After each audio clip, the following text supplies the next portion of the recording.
Hello, you beautiful people. Welcome to Selling Greenville, a wonderful real estate podcast here in lovely Greenville, South Carolina. I am your host, as always, Stan McCune, realtor here in Greenville. I don't know what I was about to say there. Realtor. Actually, the way we're supposed to pronounce it is realtor, but nobody does that because that sounds really weird. Realtor here in Greenville, South Carolina. All of my contact information, like always, is in the show notes. And I always ask you guys to do this, but just a reminder, because I really would like for as many of you as possible to do this, please leave me a rating or review for the show. I need as many of those as possible. And if you get any tangible benefit from the show, that is giving me back a little bit of something, even if you never use me as a realtor. And make sure that you subscribe as well. Downloading episodes apparently helps the algorithm in some way as well. So any of those things that you do, that helps the show, that encourages me to keep going. So I appreciate that. Today we are going to be talking about turning a real estate weakness into a strength. Now, that can go in a whole lot of different directions. So I want to be very clear. I'm talking about from the standpoint of an actual piece of real estate, not necessarily you as a real estate mind or you as a real estate investor turning a weakness into a strength. That might be something that we can discuss in a future episode. But I'm talking specifically from the standpoint of updating a property and turning a weakness into a strength within a very specific property.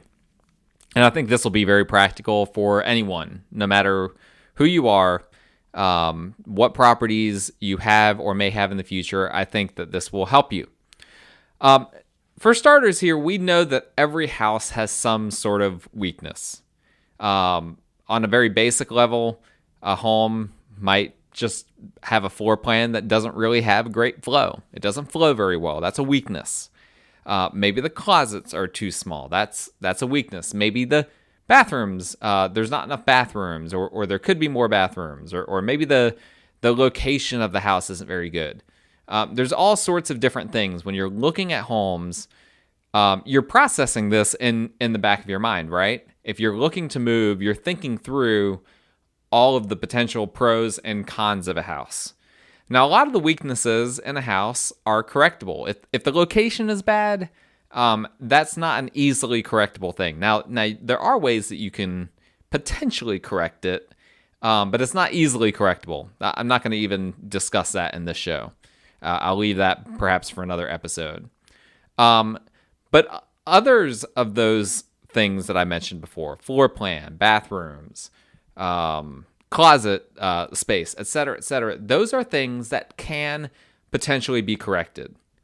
And what I want you to think about is that some of the greatest opportunities for a house, for adding value to a house, and for making a house more marketable or a property more marketable or more valuable, some of the greatest opportunities for that lie in those weaknesses. Those weaknesses should be seen as opportunities, potential opportunities.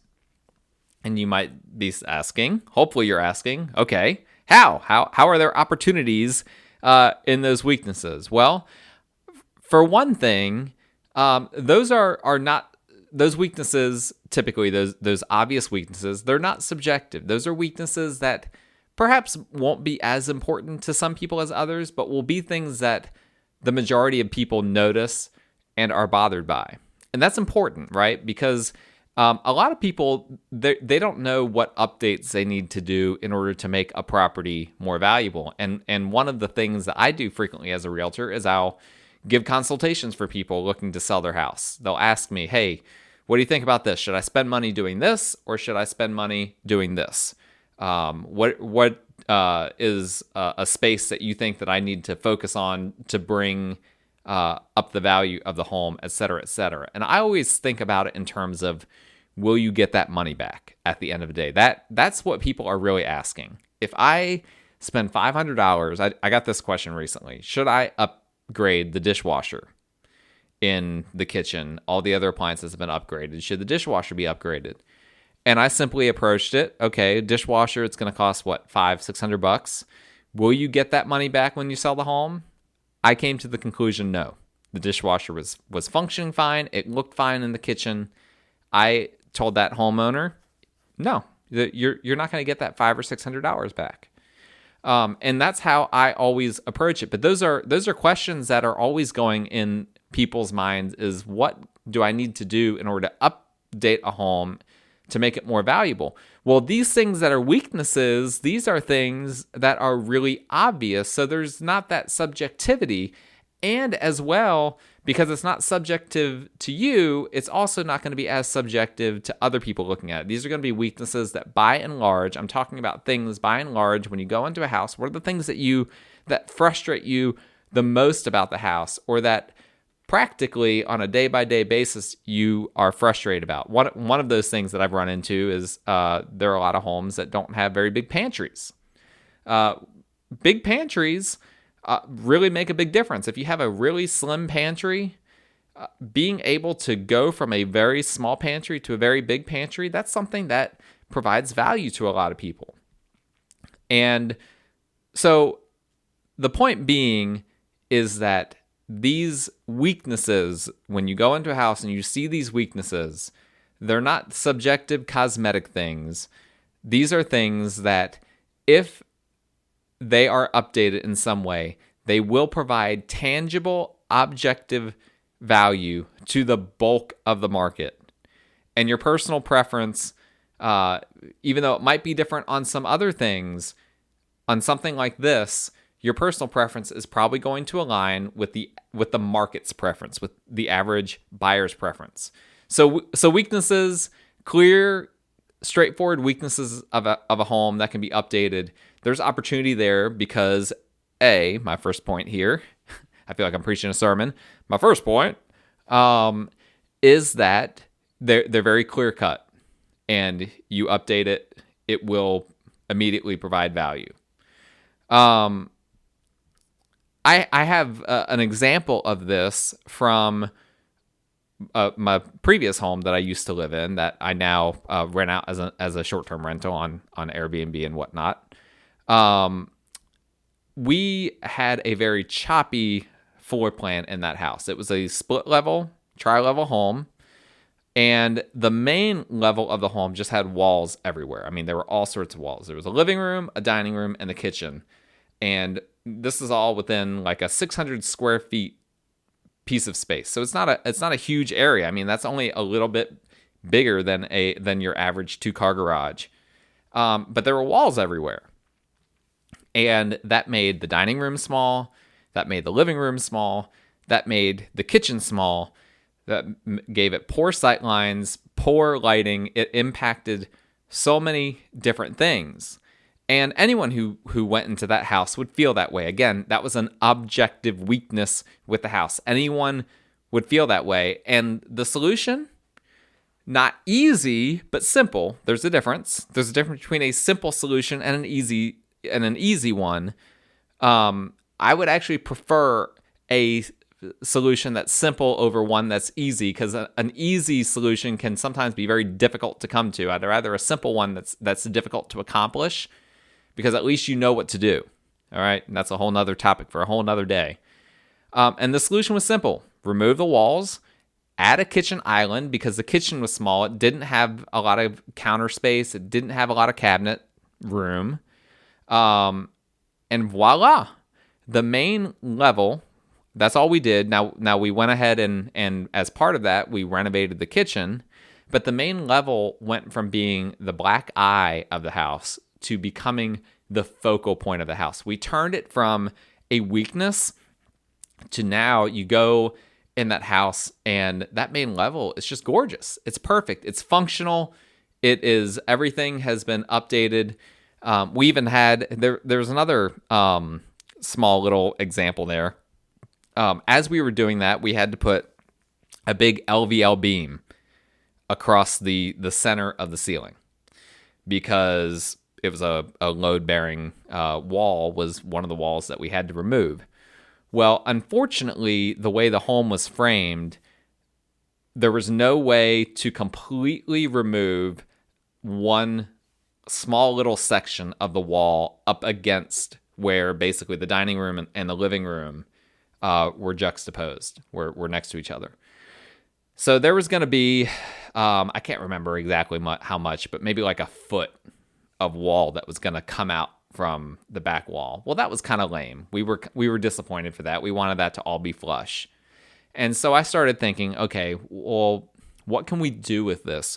Again, here's another weakness. Anyone that walks in here is going to see that and is going to be like, oh man, what?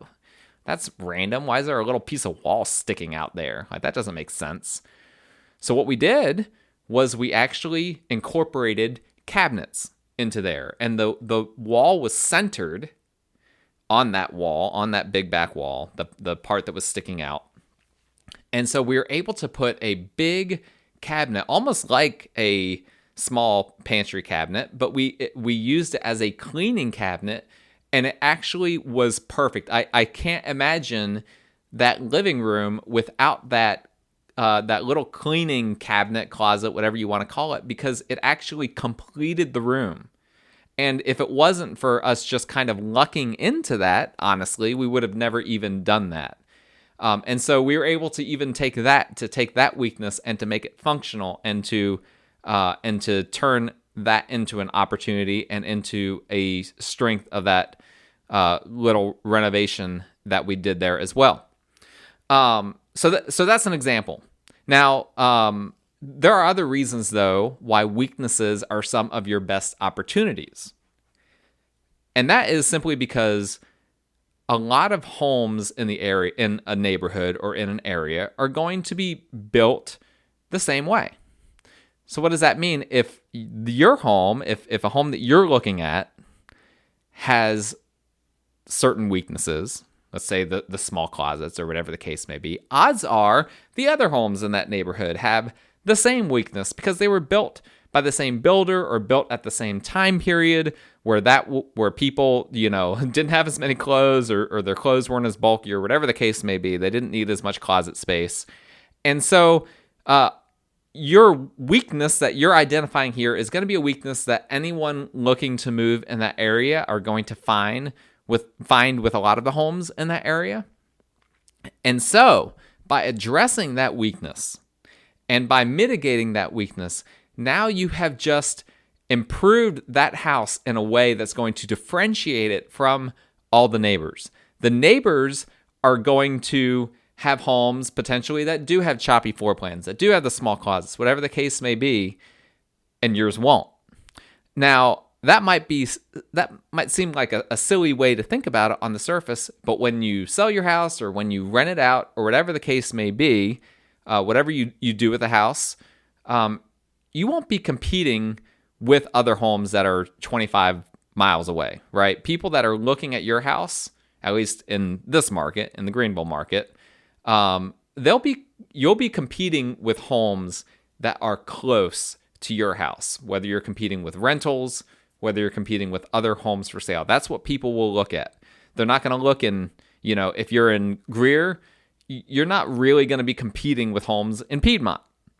That's just not how this local market works. You'll be competing with your immediate neighbors. Buyers will be looking at your neighbors' homes as they look at your home. And if you have a way like that, where to take the weaknesses that are prevalent in that area and you mitigate that and then you turn that into a strength, then you have just created a ton of value for your home relative to that micro market, relative to the micro market of that neighborhood. You're going to blow the competition out of the water. You're going to, when you go to sell or to rent that house or whatever, you're going to have something that nobody else likely will end up having. And this is one of the things when I'm listing a house that I try to do. I try to find those little differentiators. I try to think through, okay, people that are looking to move potentially into this area or potentially into this property, what are the things that are going to stand out in their mind that are going to pop as like, wow, this is what differentiates this home from other similar ones that I am looking at right now or that I have looked at. And then I take those things and I make that a big focus of my marketing. I want to not just make people impressed with this house, but I also want to sow that seed in the mind of potential buyers that this unique feature is here, because then that might help them also as they look at other homes to see that those homes don't have that. So if I focus my marketing, for instance, let's say that a home has had small closets and the owners were able to either add closets in order to mitigate the smallness of the ones that are there, or they were able to expand their closets in some way. Well, I'm going to focus on how much storage the home has and that the owners have actually upgraded that storage. And then what's going to happen is when people read that, they're going to go look at other homes in that area and they're going to be like, wow, you know, that home that we went to, it talked a lot about storage. And now I'm looking at this home. This home doesn't have a lot of storage. Like that's honestly kind of a big deal. That was a big point with that house. And that's what I want to do. I want to sow that seed of doubt for the other properties, and also making this house that has had that weakness mitigated, make it even more desirable, even more differentiated from the rest of the market, from the rest of the competition. Now, of course, the tricky part in all of this, as we've already said, oftentimes these are simple ideas, but not necessarily easy to do. Finding ways to increase closet sizes, or figuring out what to do once you take down walls. For instance, you take down a wall, now you've got ceilings that have to be somehow tied in. You've got flooring that has to be tied in. There's a lot of different things that go into something like that. It's not necessarily easy. And there's some of this that me as a realtor, I can help with. Again, I provide a lot of consultation. I have a lot of experience rehabbing houses. I'm not necessarily the most handy guy, so I'm not going to be the one that's going to actually be doing the work, but I understand what needs to be done, and I understand the different approaches, and so I can provide, you know, a good voice in the room on that. And as well, I know experts who can help, contractors, structural engineers, people like that, that can step in and can do some of that work as well if you don't. In fact, when going back to me consulting, when we actually did that remodel of our old home, I actually designed the kitchen myself. I designed the kitchen myself online. I'd never done anything like that, and it turned out really well. And by the way, going back to that, and talking about that differentiating from your neighbors, I saw a home in that neighborhood that sold recently that had the exact same floor plan as my old house, which again, I still own. It's an Airbnb right now. Someone's sold their home in the same neighborhood for a really fantastic price, and they had not done any of that work. They had not done any of that opening up the floor plan and taking down walls and whatnot. So I'm really happy about that. That the amount of value that I added, the fact that a home that hadn't done all of that, and honestly hadn't done very many updates at all, sold really high in the market. Let's just say I was very excited to see that, and it made me even more happy that we did that work when we did it, and shows that other people in that neighborhood, they're not doing it. So it really would, if I ever do decide to sell that property, which is always a possibility, it will be differentiated from the competition. It would definitely shine online, and it shines on Airbnb. It's a great property that we get a lot of good feedback on. That's pretty much all that I have to say on all of that, except that I'll say this. I would encourage you guys, if you're doing this to your own home, do it. Don't wait until you're about to move or about to sell to do these updates. Do this while you're living in the home. It might be tricky financially. Some people just don't have the money to do it. But you want to be able, if you can, you want to be able to enjoy these updates, not just in order to enjoy it, but also you may discover other simple updates that you can do off of those other updates. For instance, if I were getting my old house ready to sell, if I had done those updates with opening up the floor plan simply because I was trying to rehab the house to sell it, I probably wouldn't have added that cleaning closet on the end off that wall, I probably would have just been like, whatever. People are just going to have to deal with a little bit of a wall, sticking out here. But the fact that I was living there, I was more invested in it, and it didn't cost hardly anything to add that cabinet there, but I was more plugged in and more focused on it. And then having lived in it for several more years after we did that, it just showed just how much more valuable that was. And we did a whole lot of other updates as well, that after we had opened up that floor plan, now it revealed, okay, we need to do this and we need to do that. And it just really, when you're living in it, you're just a lot more aware of things that can be done that improve the property. And again, all of those things do add value, and it gives you something, again, more things that you can market, more marketing ability with the property, more value. It makes the property shine in the eye of a potential renter, in the eye of a potential buyer, whatever the case may be. And so that's how you can turn a weakness into a strength. And this applies to investments as well. You can consider the weakness of an investment property and try to figure out how you can turn that into a strength. I'm not planning in this episode to go down that road, but now that you have kind of gotten your mind thinking about that, start thinking through, okay, if I'm buying an investment property, what are some weaknesses of an investment property that can be turned into a strength? What are some of those things? And again, you're adding value. You're increasing your rents. You're doing things. You're by improving a property, by converting weakness into strengths. As an investor, that allows you to make that property more valuable, and it allows you to potentially increase your rents to a different type of renter, or whatever the case may be. It gives you a property that is more valuable and can do more for you because it's doing more for the renters. I'm not going to go too far down that road. I'm not going to go any further down that road. I'm just going to leave you with that. Maybe we'll do a separate episode where we discuss that at some point. But for now, that's it. That's how you turn a real estate weakness into a strength. I hope you guys have enjoyed that. I hope you guys are staying warm out there. We're still here in the doldrums of the winter. By and large, it's been a relatively warm winter, but it's still chilly out there. Stay warm, stay safe, and until next time, let's buy and sell some houses here in Greenville.